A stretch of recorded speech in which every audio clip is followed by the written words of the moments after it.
were some interesting developments at school. I decided that to break the stagnation that is affecting the courses I'm teaching, and there's only stagnation there really because I'm reusing materials at this point because the new month book isn't here yet, so we're having to redo old lessons. The kids are starting to get bored of it.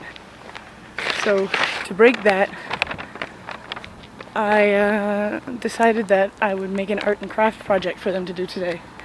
And it was pretty simple. I decided that because I'd been to see the cherry blossoms and was rather inspired by them, I would have the kids draw blossoms, which have 5 petals each, and make sure they were big enough. Then I had them cut them out after coloring them absolutely any color they wanted because it was a magical blossom tree. And what they did is they pressed the blossom down on their pinky finger to make sure the petals bent up. Then they put a bit of glue on the back of the blossom and they stuck it to the top of a picture of a tree that I drew. The tree didn't have any blossoms on it, so I was like, you guys have to provide the blossoms for me. And the kids loved it.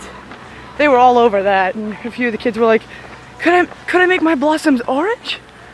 Really, orange? And I was like, yeah, that's fine. And another kid, he wandered up to me and he's like, what about green? As if it was like the most daring thing ever. And I was like, well, I didn't cough on him. I was like, yeah, that's fine. If you want to make it green, that works fine. So he made a bunch of green blossoms, and I had to tell him, you have to make them all different colors, otherwise the tree's going to look kind of one-sided. And I had a new tree to do in each class. Some of the teachers still wanted me to teach the book, which I did, because I'm not going to go against what they want. But it worked decently. If I were to do it again, I would draw outlines of a bunch of blossoms myself, then photocopy them so the kids wouldn't waste time drawing blossoms. And getting upset because theirs didn't look perfectly like the one I drew as an example. So as a time saver, I would make that in advance.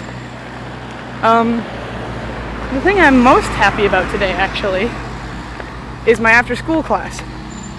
Because I've been given that class to teach on my own. Hey, Poochie! That's the dog that I love. Hey, sweetheart! Anyway.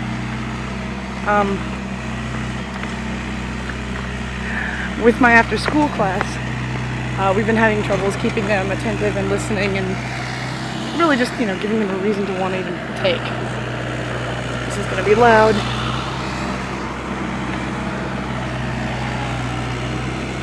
And it's going to take a while.